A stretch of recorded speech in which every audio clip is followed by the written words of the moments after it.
Hello, happy Easter, and welcome back to another episode of the Bremner Square Podcast. My name's Johnny, and joining me we've got Keith. How are you doing, Keith? You've had a good Easter so far?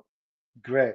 Yeah, very good. Very a bit of a nice chill because this satellite separates a break in a 9 day shift period. So it's Yeah, been nice to just get up at a silly time, watch a bit of football, and see my relatives and my friends. So it's been a really nice day. I was going to say, have And you enjoyed the FA Cup action today? We had Chelsea beat Palace, Man City, Liverpool yesterday. I worked yesterday till late, so I caught the Liverpool game this morning. So Oh, yeah, okay, I thought it was one of the best semi-finals I've seen for a long while. yeah, Cracking game. Yeah, it could have gone to extra time. The only thing what disappointed me is that the blue half of Manchester let itself down by the interruption of sort of like the yeah, minute silence. yeah, I think what the important thing is that all fans should realise is because of that horrible event where people were unlawfully killed, we have now grounds what are safe. yeah, Manchester City were in an end what was safe, well policed, and I think that's forgotten about. And I just think it's crass. It it's just a, a real lack of respect. yeah, And massively. even if it were only 100, or even if it were 50, it's 50 fans who should know better. Yeah, no, exactly. As a spectacle, it was a great game. Liverpool dominated in first half. Man City came back in second, but I still can't believe that they bring on De Bruyne. I was going to say De Bruyne and Rodri, none of them featured, did they? And No, those are like their two key players. yeah, and you've got five subs, so you can actually bring them on. So Yeah. that's What do you that. make to that five sub rule? Because I don't think we've actually chatted about that on here. Because I mean, you saw in today's game with Chelsea, they were able to bring on Loftus Cheek for Kovacic, who was injured. They were able to bring on Ziyech, Lukaku. They brought on a couple more as well. They basically used about four substitutes, and sort of Yeah. towards the end of the game, that's where they killed it off. And I just think that five substitute rule really favours the bigger teams with a bit more depth than us. If you've got a big squad, it's Yeah. fantastic. If you've Unfortunately, got we don't. yeah, if you've got 400 million pounds worth of talent sat on the bums on a substitute bench, it's fantastic. You should Yeah, bring them on. In our yeah, case, if you've got sort of like maybe three or four senior pros, and no disrespect to them, under 23, it yeah. makes it different because the players that Liverpool brought on two excellent strikers for two excellent strikers. That's the difference, and I think that's the difference to Liverpool now is that Liverpool always had a decent first 11, but nothing to back it up. Now I think they've got a decent 11, a very good 11 to be honest, Yeah. and they've also got players that can bring on off the bench, and that makes a difference. See, And that's that's what yeah, we're turning Sam Greenwood and Joe Gelhardt into. yeah. Well, if that's it, but we all know that it's fantastic to have a pathway to the first team, but you also need a little more strength. No, you I'd do. hate to think we went through 22-23 season with still 18 professionals on our books, really, because this time next year we'll be probably still talking about will we survive again? And if the model is to get to like a Leicester or that ilk, you've got to improve the size of the squad and the quality of the squad. Mm, And this summer's going to be very interesting yeah. Well, because lots of pounds will have to be spent. yeah.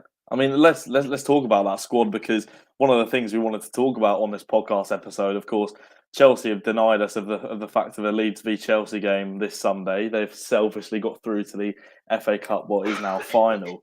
So unfortunately, we haven't had a game to play, and it's still over a week until we next play against Crystal Palace. But we wanted to talk about the squad because Jesse Marsch had his first interaction with Talksport in midweek, and we'll see if he jumps on again because they've clipped up a little clip of him and put it on social media and tactically got the Leeds fans battling amongst each other. And I think they've got what they wanted out of that clip. They love a couple of clicks, Talk Sport. And if you haven't seen the clip, it's basically Jesse Marsch talking about the injury, sort of saying it's because of the previous training regime, which I personally, in my opinion, I don't think he said anything wrong. I think he said something that we all knew. I think he's been very graceful and actually quite respectful with Bielsa. He's really admired the work he's done and hasn't shoved it aside since he's come in. He's really respected and praised all he's done for the club. And I think he's saying what we all knew, that the players were a bit fatigued, a bit physically and mentally fatigued with the training. And I don't think he said anything more than that. But I think TalkSport have just tactically put a little minute clip out, slightly out of context, and Leeds Twitter sort of blown up a bit. What are your thoughts? We all knew it's the old stepdad where Yeah, dad's left and stepdad's come in, and he can't say anything. Can't say anything bad about this old dad.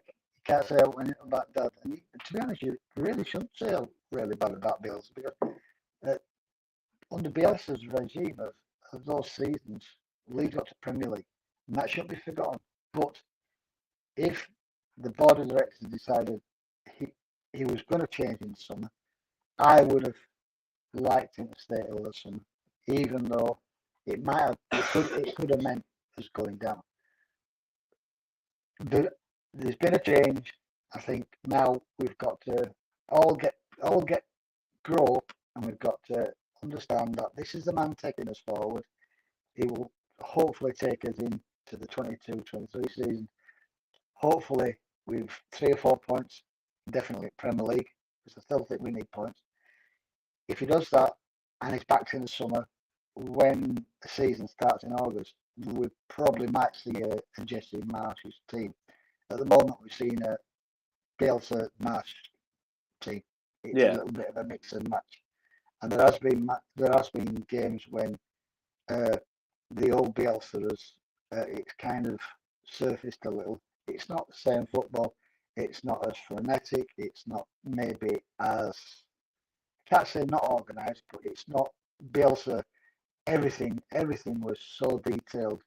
Maybe not as much as that. He's obviously, I mean, Calvin's been in Spain.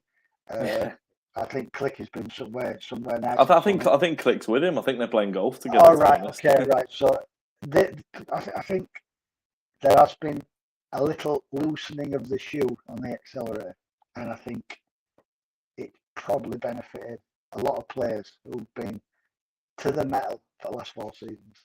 Yeah. 4 years anyway.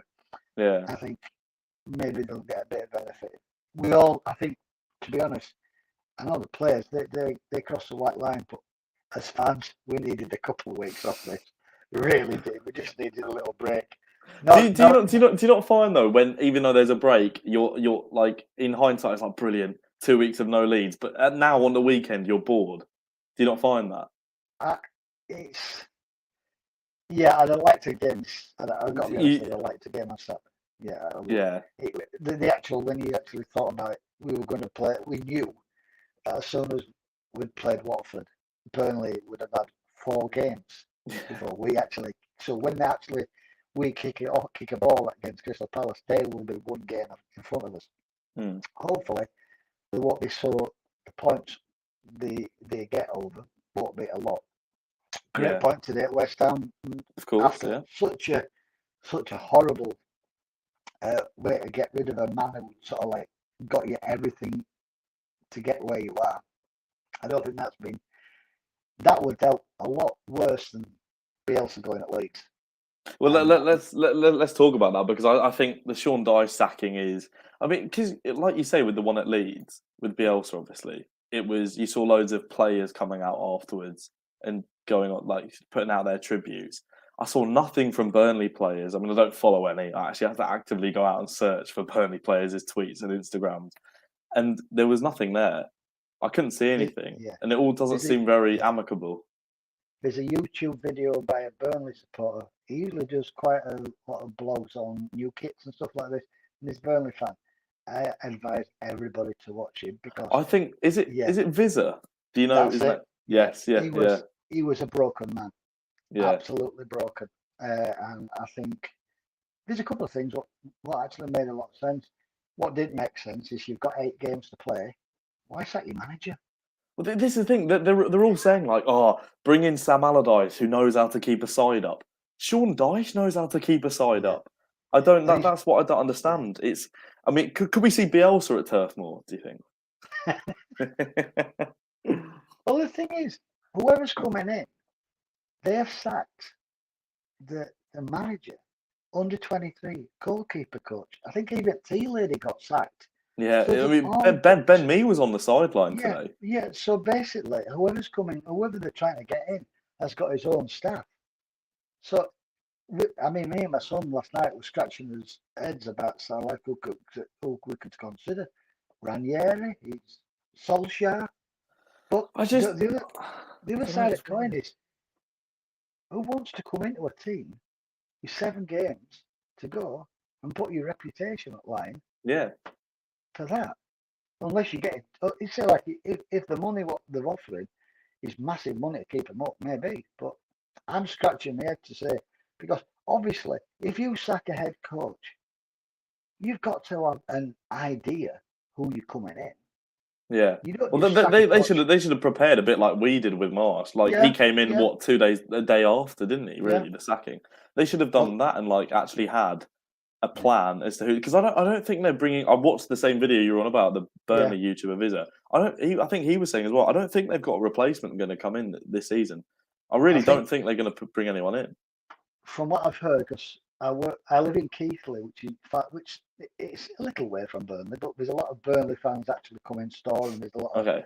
Burnley. I do know some Burnley fans, and from what I've heard, as of yet, they are negotiating with a manager to come in, but they don't expect it to be announced before the Southampton game. Because their game's on Thursday, isn't it? Against Thursday, Southampton. yeah, Which, yeah. if they're not going to get one in then they're really, really screwed because that'll be 32 games played. See, the manager's got, what, 6 games to 6 potentially, games. maybe not Yeah. even that, 5 maybe if they don't bring him in before the game on the Sunday. They are in a... Do you think Jesse Marsch has seen the sacking of Sean Dyche and gone, yeah, we're up. Do you lads just want to go on holiday now? I wonder No, if they weren't actually planned to I go on don't. holiday.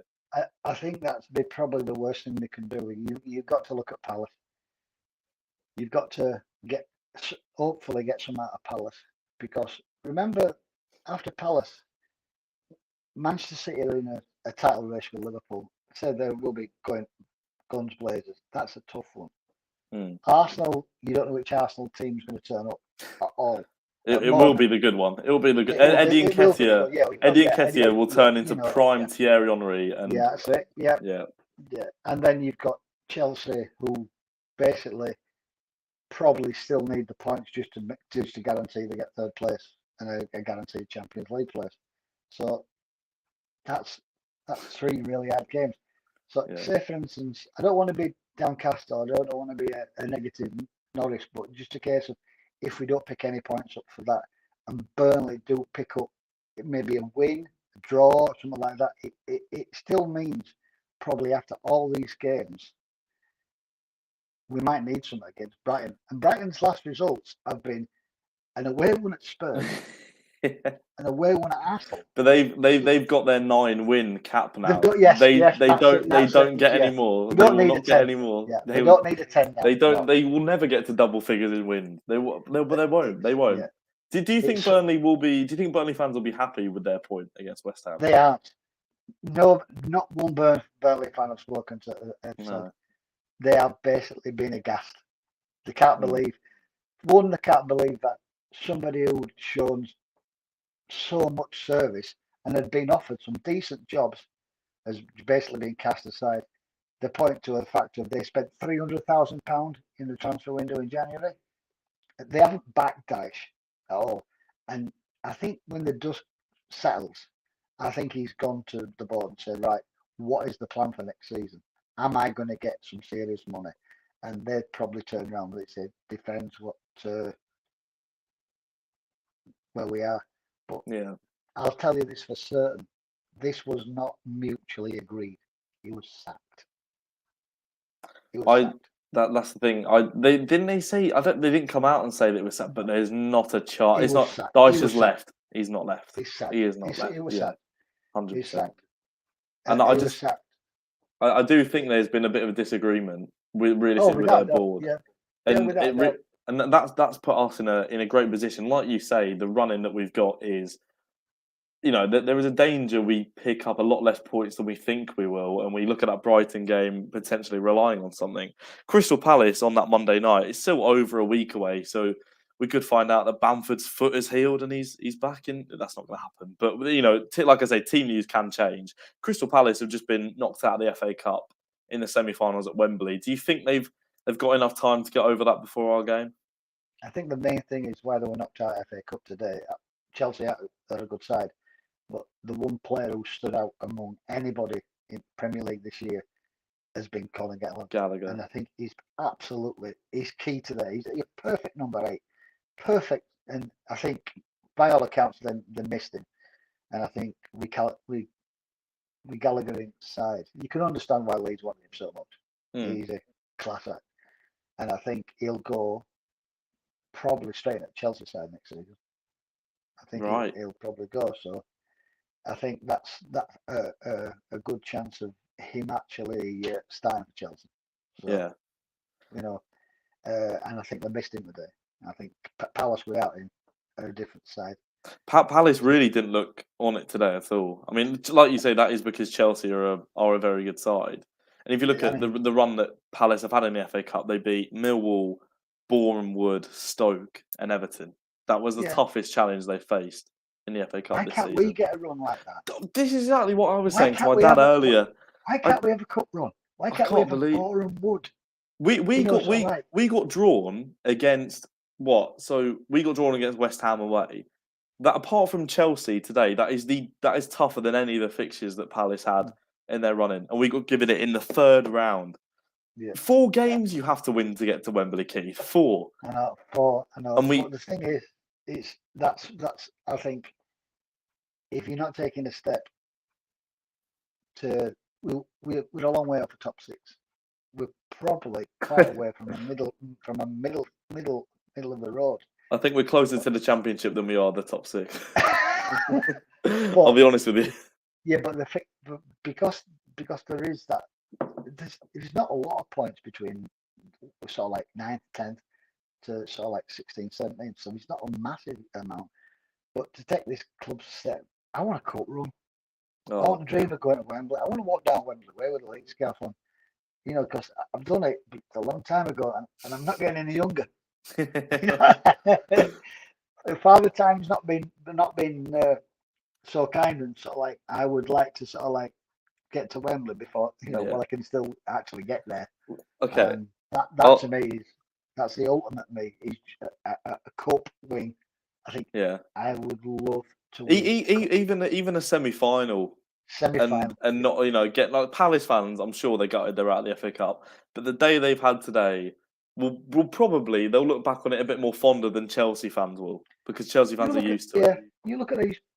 No disrespect to the Palace players, but this might be one of the only times they get to Wembley. It's got to be Jack Butland's last chance of getting to play at Wembley. Surely. Probably. Yeah. Surely. So I mean, and for the fans, it's a great day out. And then with Pat London. The amount of, I was there for Doncaster Rovers. Yeah. I was there in 93, 92. What was the atmosphere like in the Doncaster game? Because I unfortunately haven't watched Leeds at Wembley. Do you know, I've got a little tale. If you've got time, I've got a little tale. No, go for it. Imagine this. The Saturday, I was at my father's, who was no longer with us, in just outside of Blackpool. I got a phone call from Adam Pope of Radio Leeds, said, "Are you free on Saturday morning?" Sorry, it was Sunday, wasn't it? Sunday morning. Yeah. This was 10 o'clock at night, right? So, late preparation from Adam Pope. Very late, yeah. They bought a ticket, and it was basically, can you get to Bradford for 5 o'clock? So we went with Bradford Whites. We travelled down with Bradford Whites. And I met a guy who was part of the football. It was an organisation. And I ended up at 10 to 3 in the Bobby Moore suite, eating roast beef, Yorkshire puddings with red wine gravy, while the teams are coming out mad. And I were in this That's pub not in- the proper. You want a pucker pie, and you want some Yeah. £7 beer from the Wembley Yeah, State. You yeah. don't want red wine and roast beef. I had a glass of red wine and all, because who said, would you like a glass of wine? I went, thank you very much. So I actually got to my posh plush seats Leather. just at kickoff, and it was amazing, because I mean there were Leeds fans everywhere, Yeah. and it was just another one of them days when I didn't turn up. There's been a few, but There's been a few. I mean, I my first season supporting Leeds was 9-10 or 10-11. I sort of joined halfway, so I haven't seen anywhere near Wembley. The closest I've seen was, I mean, the Derby playoffs was relatively close, but again, didn't get there. So you missed some heartbreak, mate. Oh no, don't get me wrong. I'm not saying I haven't watched some brilliant football at times. Don't get me wrong, but I have missed some Wembley performances. But would you? Okay, we get relegated next season, but we go to the FA Cup final and lose. So you've got two goes at Wembley, or next season we stay up comfortably in 12th, and we get knocked out of the first round of the Carabao and the FA Cup. It's so cruel. Hopefully we stay up and we get to win the FA Cup. That's the dream, but hypothetically. From a financial point of view, it's got to be staying Premier League. Sorry, because the thing is, if you do lose that Premier League status, you probably lose quite a lot of the key pieces in the jigsaw. Yeah. Meslier, Rafinha he'll leave. I mean, I think he's gone anyway. Yeah, I think he's gone. Hopefully, Calvin's been offered a brand new contract, which will keep him here, which will be great news, because it's not only just buying players; it's keeping what you've got. That's important as well. Keeping that key structure. Well, yeah, I don't want to lose anyone really. I just want to build. Well, we haven't got a lot to lose, if you think. That's the benefits of having a small squad. We have a lower chance of losing players. I do get that, but there are players I would like to keep.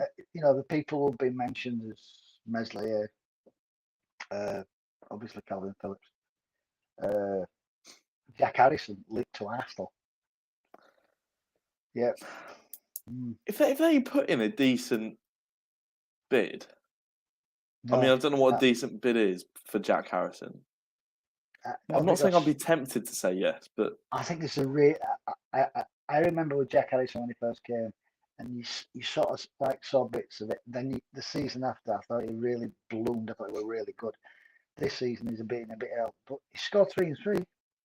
No, I know, and he's our second top goal scorer this season as well. Yeah. Which was it him or Rodrigo? I think it might be him actually. They're very close either way. He's second or third top goal scorer. And my friend who's a Tottenham fan said, apparently Tottenham were in for him in January. I don't know how true that is, and they might go back in the summer, and Arsenal potentially as well. I sort of said, if you put in a decent bid that everyone's kind of happy with, I wouldn't be tempted. I don't know. I think there's parts of his game which can be improved a lot, and I think his decision making and sometimes crossing ability and ability to be able to beat a man isn't always there. But when he's on form, and how no, can hit a ball, you look at last season Newcastle, that brilliant goal against Newcastle, and the way he swept that ball in against Watford. The goal against Watford, he was brilliant. Oh, I absolutely love him. I think he's a lovely guy, so down to earth, and I'd love him. I'd want him to do well. I'm not saying I want him at the club at all. I absolutely love him, but I just think that if a stupid amount of money came in from an Arsenal, I'd like to see that bit more of a son of a bitch out of him. Yeah. Because I think he's learning. I think he's learning a few of the dark arts, and I think he's a young man, and I think if he commits himself to the club, I think he can grow with the club.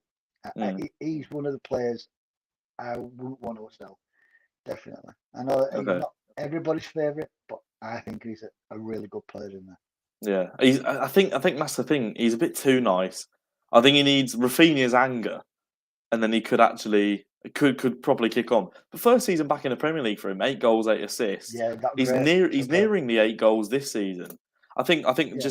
I think from the eye test of just watching him sometimes, I kind of sit back and think actually the stats don't matter too much when he can't seem to beat a man some games and can't put in a good cross some games. But then the next game he'll go and score a hat trick against West Ham, and I'm his biggest fan. So it's very 50-50 with him. And I just think I don't know, it's a tough one. But like you say, I'd love to keep everyone in the squad and then build a lot more in the summer and add in a good. How many bodies do you think we need in the summer? How many players? I'd like to see a left back because I don't think Dallas is. If you put Dallas anywhere, it said he'll do really well. Firpo is still to show it to me.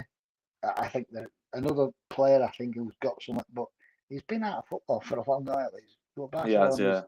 So hopefully maybe that's one who could come. I'd still like to see a bit of. Well, they would give a limit left back. Pardon? Yeah, left back. Yeah. I'd like to see a number 8. So yeah. I'd love to see a number 8, and I would like to see somebody at number 10 who can light the fire. But definitely, without a doubt, another striker. Definitely. And if you add those players up, you're talking 80 million plus. That's a conservative amount, you know. But so, that is sell Rafinha and add a little bit more money. Yeah. But probably. I don't want to sell Rafinha. That's the problem. I don't want to sell Rafinha, but I think fires have been lit. Unless Leeds come back with a contract, what do you think? Well, I can stay. I think he's been one of the players who, since Marsch has come in, seems to have. I know he's not been brilliant, but he seems to have blossomed a little bit. He's playing a different role because he's more inverted now. He's actually been asked to play inside instead of outside. Yeah. So if you look at him, he cuts in more than cuts out more. So I think he's learning that. Rodrigo is another player who seems to have been given a little bit of responsibility, and now he's come more into his form, and I think he wasn't brilliant at Watford. I don't think, but he scored a goal. Yeah. His hunger seems to be back. He will never be a player who chases back and runs after it like a Dan James will do. But I think there's enough in the player. Remember, it cost nearly 30 million quid. Yeah. We haven't seen a lot for it. So hopefully he's one of them players who can come to the fore a little bit. Well, Rafinha and Rodrigo Rafinha more, actually. I thought when Jesse Marsch came in, I thought a lot of the reason why these players have come to Leeds is because of Bielsa and his pull as a manager.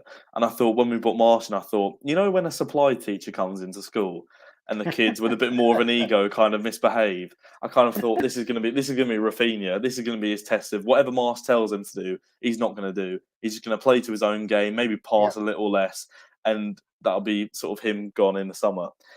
Is the first video, I don't know if you remember when Marsch was appointed and they sort of showed the players' reactions.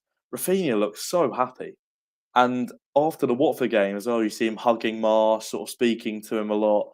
And the connection between the two does seem to be there. And I think Rafinha's actually got a lot of respect for Marsch. He seems a lot happier. I don't know. He's, like you say, sort of playing in a different role, that inverted winger that Marsch likes to play with, both wingers, not on the outside, but again, seems to be doing very well and dragging us through the mud a bit. And I do think he likes life under Marsch. And I thought he was going to be one of the... And I do think he actually wants... I say wants to keep us up. Of course he does. But I do feel like he really, really wants to keep us up. And you can see his passion is still there. And I just thought Rafinha would have a bit too much of an ego to want to play under him. But I do... He does need to work on his celebrations a little. Do you not like the dancing? Well, the forward role needs a little work. Oh, that was... Yeah, a little bit of work. Not good. If I did that, you could understand it, but I expect a little bit of work. They do a bit training sessions. NFL players can spend probably a couple of hours perfecting their celebrations. I'm just thinking he needs a little bit of work, but as a player, he does seem.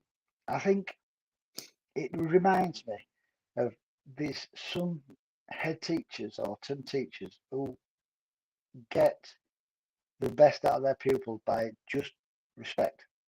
Mm. Bielsa.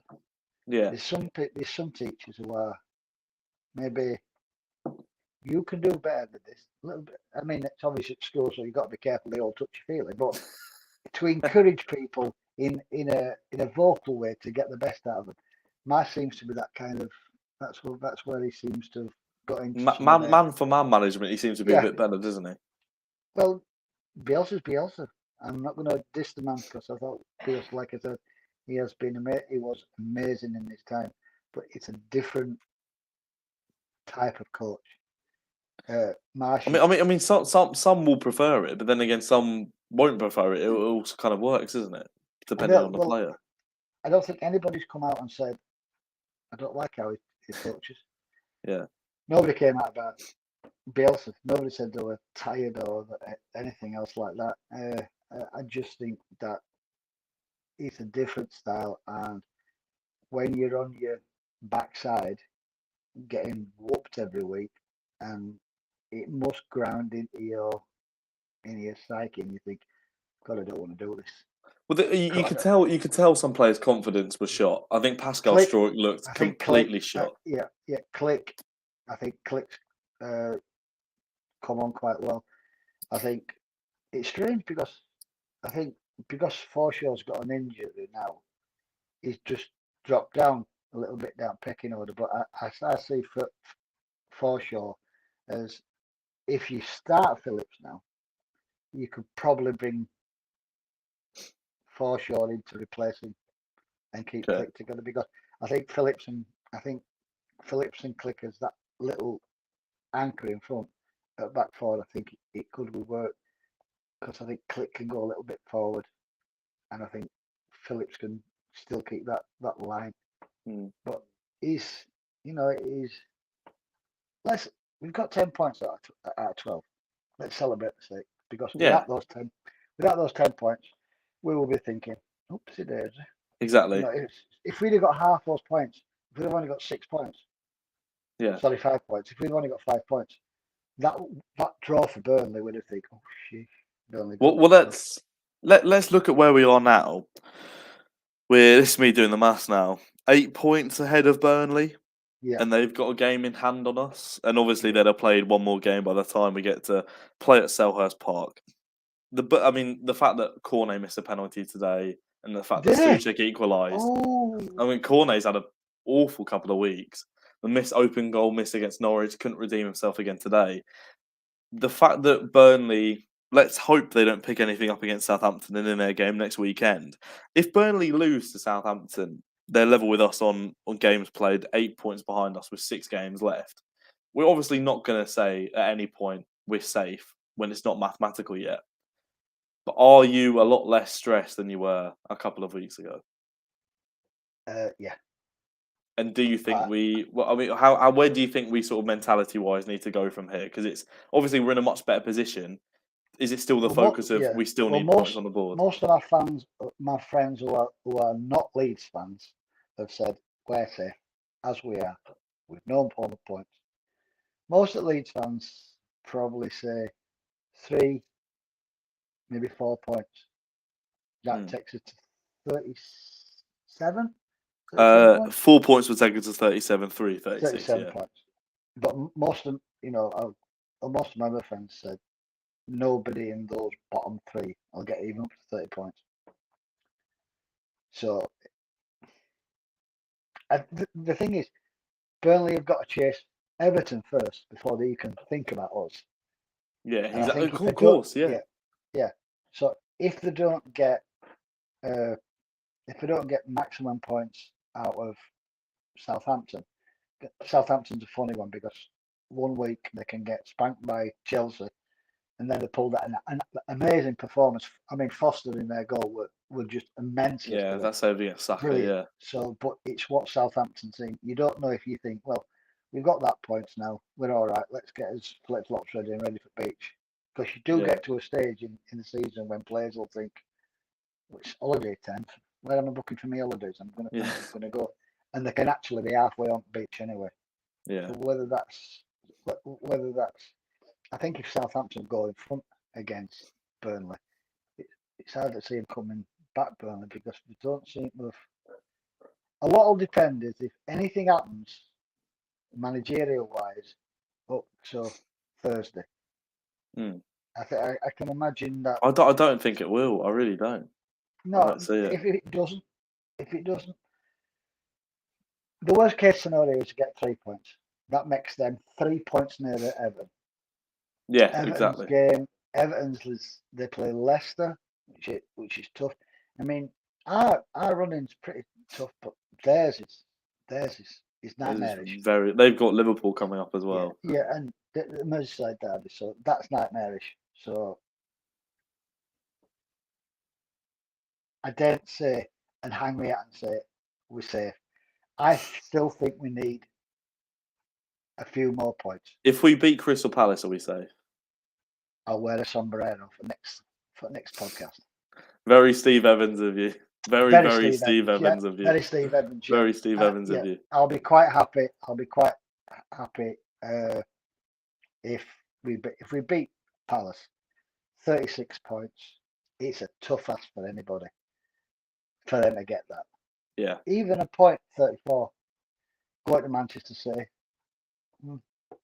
Is it bad that I think we can get something out of Man City? Because I genuinely think. I know. Well, we had the upset against them around this time last year. It was 53 weeks ago. I do think, and this will be brilliant when we lose 6-7-0 again. It's gonna be fantastic when Sterling's rolled in his 7th of the game. It's gonna be great. Coming back to this clip, I do think we can have a bit of a say in the title race, and I do think at home a 5:30 kickoff. Hopefully the sun's out nice on the 30th of April. It's just we've just seen the final sort of games in League One, the playoff race, and all that sort of gets decided. I do think we can not say we'll win. I do think we could nick because we're so much more defensively sound. The problem was when we went to the Etihad last time. That was 6-0, wasn't it? It was Liverpool that was 7. God, they all just blur into one. No. Manchester City they beat 7-0. Well, Man City was 7, Liverpool was 6. Well, there you are. Exactly. I just do think that when we turn up there, we were still trying to attack, which was the beautiful football that we played under Bielsa. We had too many injuries at the time, and we were just going to get cut open too much. Now we've got Phillips back. I think was Ayling even playing then? He might have been. Yeah, I think it was one of his first games back. Yeah. But now we got Phillips back. We got Cooper back, which we talked about last week. Has been a massive boost in the changing room and on the pitch as well. And I just think the fact that we're so more defensively compact, I do think we can frustrate them a bit and potentially nick something.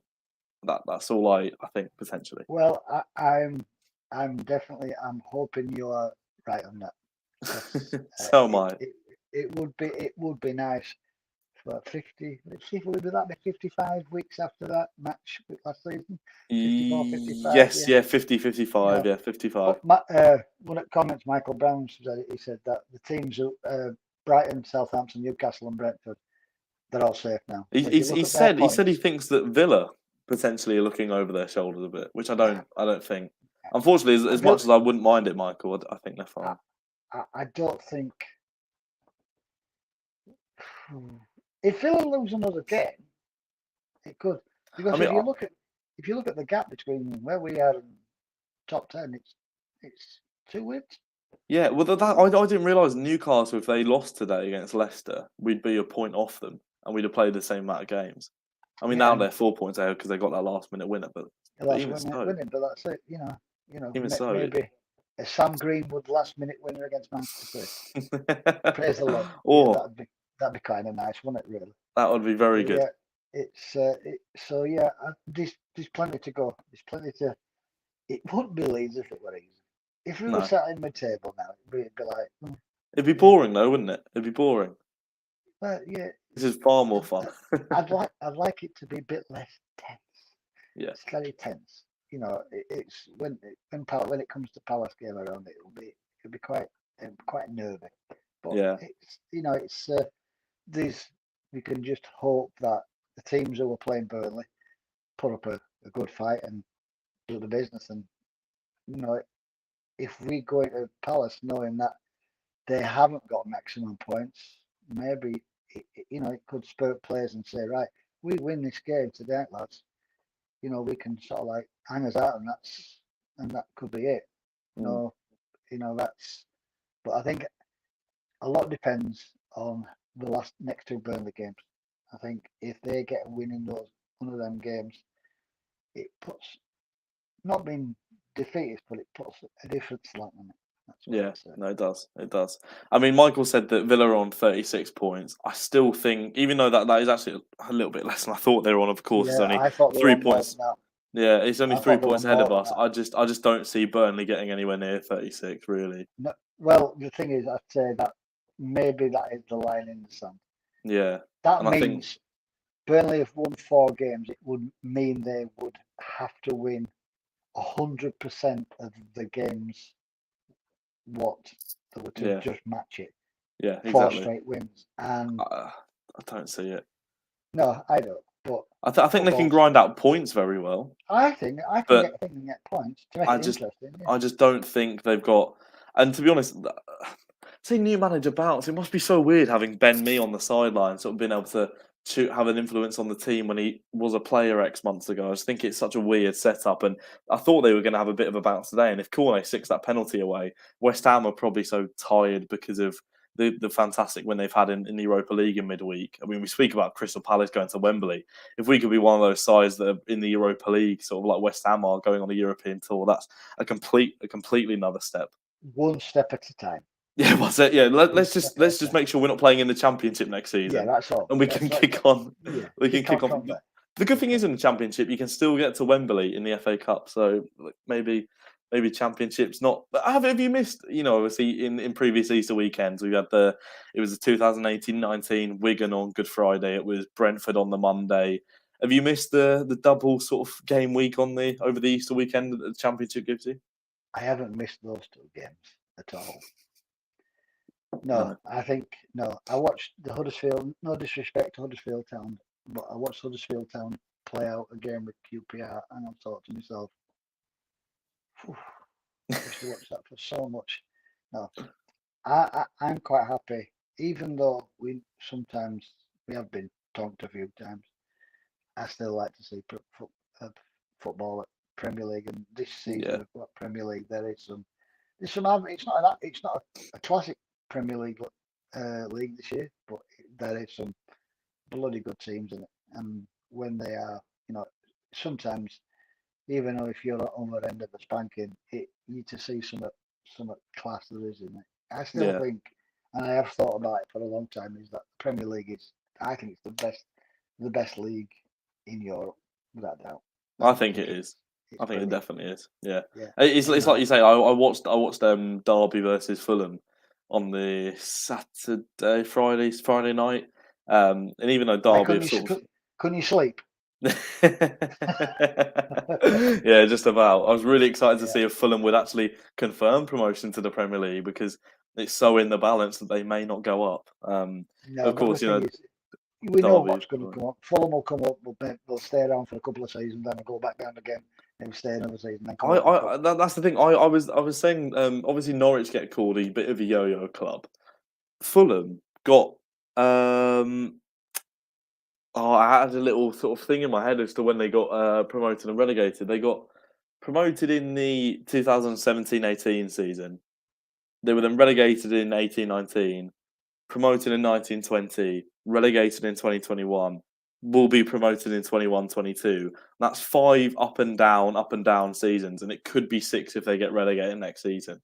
At that point, I think they should just be made to stay in the Championship. But the thing is, if you're a chief exec of that club, you're thinking, money. Nice bit of money. Parachute payments, promotion payment, parachute payments are going to stop. So, but yeah, generally, if you're guaranteed, if you think on that score, guaranteed £100 million every 2 seasons. Yeah, you've got to buy players. You've got big wages. I suppose you'd have bigger wages, but it's still not bad if you can keep your club ticking over by £100 million. Oh yeah, That's it's lovely. I'd hate to be that team before anybody says anything. I'd hate to be that team. Yeah. I wouldn't But like to. if you're an owner, If you're an you're owner, yeah, you're loving it, that unfortunately, which is pays for a lot of yachts. yeah. Yeah, so Have they had their stand redeveloped yet at Fulham? I think they Is have. it I is it think is it's. it happened yet? I think so. I think Right. if it's not been done, it's because it got knocked down last season, didn't it? 'Cause, so I think Yeah. it must be in the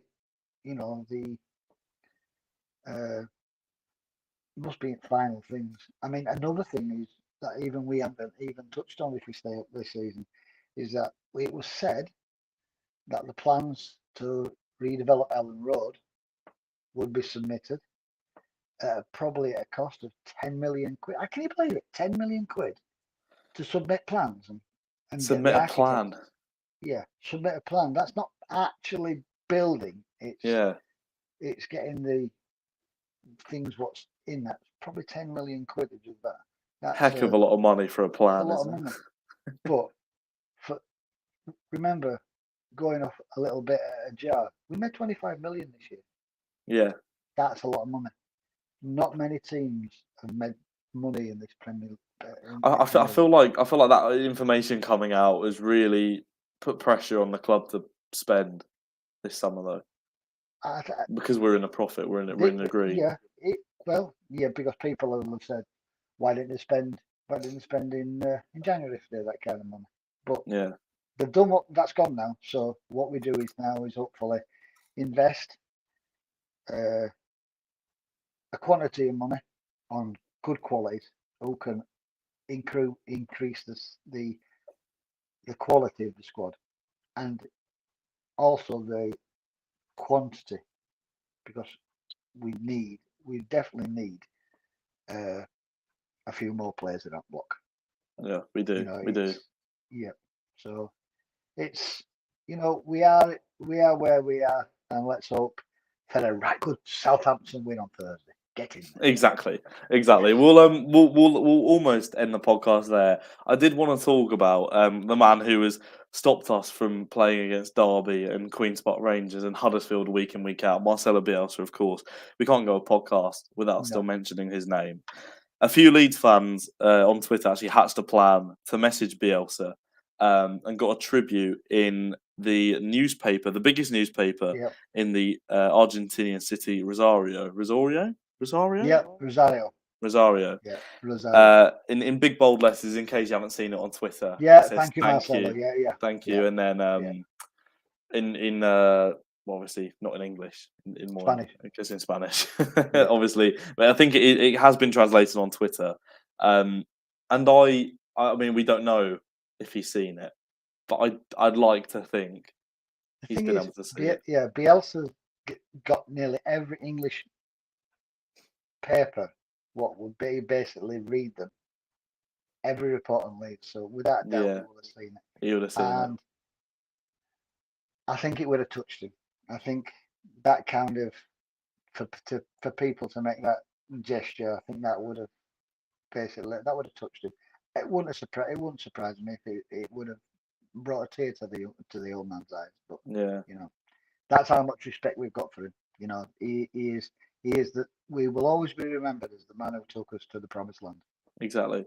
Always. And it sort of shows in a sense how much we loved him. Like you say, he took us up. Yeah. There's not a chance we were going to be doing that for Darko Milanic 4 or 5 years ago. Thank you, Darko, for your 4 games. You know what I mean? We've come a very, very long way. And I think the people who got it together, completely well done to them, because I was that's the thing, because as much as Bielsa, I think Bielsa knew how much he was loved by the people with the reception he got on the day it was announced that he was fired. He was out there until dark, taking photos, signing autographs, speaking to Leeds fans. But I think even that, when he's in his home city back in Argentina and he's just reading the newspaper, expecting to see local Argentinian news, probably scouting for his next club he's going to be managing, and he sees that, I just think it's lovely, and I would love to be a fly on the wall of the cafe, of his house, of wherever he was, reading that newspaper and sort of reading it and the reaction he had. Because I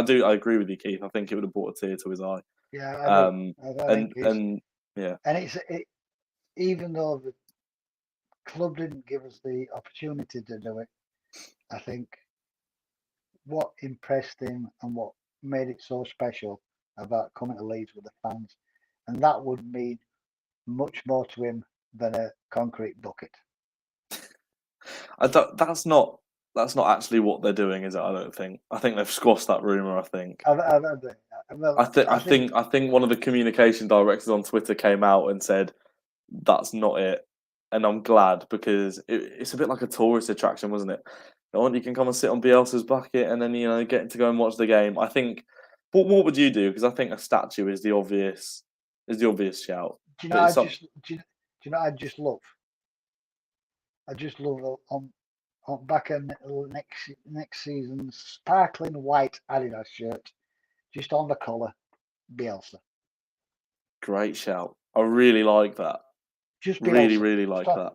Just on back, a plain white shirt, white stripes, very little Bielsa. colour, shirt badge, Yeah. Bielsa. It's like how they used to have like the 1919, just sort of really not massive letters. And I'm not asking for him to be the sponsor of next season's shirt. Just sort of a nice. I think that'd be a lovely touch. I really do. Yeah. And because I don't think unless we have a pre-season game against Newell's or anything like that, I don't think he'll come back to London Road. Unfortunately, it does look like it could be Australia. Man United are going to Australia as well, I think. Yeah, I think it's games against Villa and West Ham. That's what I've seen, but hey, could be anybody. That's what could be anybody. That's what that we're in. Anyway, let's face it, we've been shown a bit of a swirly design away shirt. Keeper's cape, goalie shirt. So what do you make to that? It's sort of someone's just sort of got blue, yellow, and white paint and just sort of swirled it about, and they've gone Hockney on it. They've gone Hockney on it, but it might scare a couple of strikers going through. Yes, but, let's face it, it's not about it's about making money. So if they think that'll sell, which I think it will, if you put a yellow shirt maybe outside of that as an away kit, I'd buy it. Well, that's the thing. I said in the group chat that it was a bit like the goalkeeper kit of 2019-20, and that was actually very popular. I think a lot of people were saying, why is that not the away kit? Why does that have to be the goalkeeper kit? Because you don't see many people buying goalkeeping kits, but a lot of people bought that one. Yeah. Some psychologists say that the more garish a keeper's shirt is, puts off a striker. Well, that's us not conceding a single goal next season. Then that's easy for us. That's easy for us. We'll be fine. Ilan Melier in that kit will be absolutely fine. Yeah, it'd be interesting because I think a lot of strips have started to start being generated and stuff like that. And Adidas, quite a lot of them, like Arsenal's, have been a collar. Wouldn't you like to see a nice collar? Nice white. I'm not a fan of a collar. Oh, you're a young man. You see, you're from the age of the V-necks. Everything with a V-neck. That's it. It's a V-neck. I am. Anything with buttons, bin it. I can't. I'd like to see a nice white. Do you know if you go back and just Google 89-90 season Top Man, it would just plain, a little bit of colour on it, but that's it. But it'll probably be something that we'll go. I mean, we looked at last season's home kit and went, maybe. We looked at away kit and we said, Chelsea, Leicester. Yeah. We looked at the third kit and went, that's different. But you look around Leeds, you look around the surrounding areas, everybody's wearing them. So exactly. This is something about the marketing is that if you put a Leeds badge on basically anything, they probably sell. They probably sell. So it will sell. Yeah. Cracking. Definitely, and I think people that what you used to walk around Leeds in a Liverpool shirt, in a Man City shirt, in a Man United shirt, but now it's Leeds. Shirt. Yeah, it's Leeds. And that's exactly what you want because since I've been going to Leeds, I've got family in Leeds, and sort of part of the reason I do support them. But I used to just think, why is no one wearing a Leeds shirt? I felt like the only one walking around with them. Now you're proud to walk around with it. We're a Premier League club, and hopefully we stay that way, and hopefully we're able to beat Crystal Palace. And I will remember next time to put the light on because it looks like I'm in dark. But feel free to put it on now if you want. Let's have a look. I just realised you've been sat in the dark for the last 20 minutes. Unless you've power cut. There you are. There we are. Forgotten what you look like. Yes. So yeah, it's always eagerly. I mean, a lot of Premier League sides will start bringing the shirts out last game of the season. We always do it very late. We always We do always it have very, very late. It Yeah, I annoys think- me a bit. Yeah, it'll probably be July. Probably might be coincided with a tour to. Cheers, Michael. I just thought I looked better at dark. I think it's just a case of they usually design it around people's holidays and releasing sort of like maybe training kit might come first, Yeah. home kit, away kit, because it's done in a financial way. So basically, oh well, I bought home shirt so I can get away kit and then I can get training kit and stuff like that. Yeah. But they sold quite a lot off this season, so I don't think I'd say July. July. You know, it's proper off season, don't you? When you sort of get the kit rumors coming out. Oh, At the time, now the thinking concept, of it, I, it's like, I love the concept kits. but I love it. The concept kits are brilliant because They're always better than they're always Yeah, better they than the real thing, aren't they? Annoyingly. Last year's concept kits are brilliant. Absolutely superb with concept kits. It's when people did concepts of the badge when they announced the new badge, and it was like, I've gone on Paint and I've created something in 10 minutes, and it's already better than a little Gaviscon logo. Yeah, the one thing I would say in a talk with Angus had with the square ball, he did say that a yellow away kit or a yellow kit was in the pipeline. I'm a fan. Yeah, I'm a fan. Yeah, I've got to be honest. I'd love a sky blue one like the old. Yeah. Well, we had one in our promotion season, didn't we? Sky blue, a bit like the sort of purple kit we've got now. Never got used. Got used once at Luton away. And we won 3-2, 2-1, 2-1. Yeah, 2-1. And that was it. That was the last we saw it. I'm pretty sure. Well, remember it. You see, going back into times before you was even here, 1992, we had the vomit kit from Admiral. Now the blue one was hardly ever worn, and the yellow one became the more popular one. Right. I don't know if you've seen the Admiral ones. I'm sure I will have. I mean, yes, I have seen old ones. Yeah, it looks like you've been out on cider, but you've had too much cider. But it's an iconic shirt now. Yeah. It's the iconic shirts, and that's it. We're just Leeds fans, so if it's got a badge on, we'll buy it. We'll buy it. But try this time, Mr. Vendrizani, to make a really good one. I must admit, I thought I'd grow into them this season. Not grow into the shirts, like actually growing into liking them. I just still can't. The yellow stripes on the home one are not for me. I want a separate yellow kit, just not. If you'd have put the yellow stripe, one yellow strip, took it off and put it on the blue shirt as one of the three stripes. Yeah, that'd look smart. Or taking a blue stripe off and put it on the home shirt, that would have looked smart. It's too much effort, though. It's too much effort. Leeds won't get first class or go in the upper echelon until their profile is risen. Arsenal, them down in Salford, they seem to get, because if you look at their kits now, they use the use of multicolours. You know, like Arsenal had, it's only a little thing. It's Adidas, but it's in two different colours. And I think the higher you get up the pole, the more. I was going to say we seem to have kits at the moment that you can buy off Sports Direct and just stick the badge on. Yeah, that's the problem. But Adidas always follow a template. So if you Google a lot of the strips what Adidas are producing for other teams for 22, 23 season, and the World Cup Adidas kits, quite a lot of them are basically the same format but just different colours. Okay. So keep an eye out on that, because I'd say I'll stick my neck out and I'd say we're going to have a collar. I won't be opposed. I just do like the sort of not even V-neck. Just it was like the Net Flights ones, or no, to be fair, some of the collars, but the 18-19 home shirt, so simple. 32 red and blue, nice circular colour, nothing fancy. Adored it.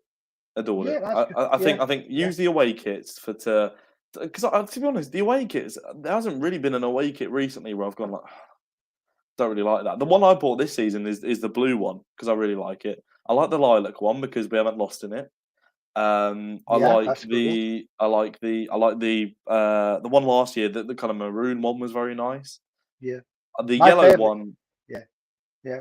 Go on. I was going to say the yellow one in 18-19 that we barely used. I think we lost 4-1 to West Brom in it and thought, no, we beat Reading in it as well, like 3-0. Yeah. That was that was the last yellow one, and I really like that I like the Kappa one when we beat it had yellow and blue sleeves, but the cups were massive. No sponsor. No, that was Kappa. It's further on. Pontus Janssen we beat Blackburn 2-1, and Pontus scored it last seconds. In it. Oh yes, yeah. Yeah. So yeah, it was sort of the no sponsor, but just added 32 red instead. But it was the same kind of That was very nice, very nice. So it's another thing, but the main thing is sort of like getting over the line now. So staying up. We can worry about Adidas kits when we're still in the Premier League. When we're still in the Premier League next season. Exactly. Yeah. Right. We'll round off the podcast there. Okay. Keith, thank you very much as usual. Thank you very much. Thank you very much to everyone who was watching. Marching on together. Have a good week, and Southampton, please do the business, and we'll see you after Selhurst Park on Monday. Have a good week. See you in a bit.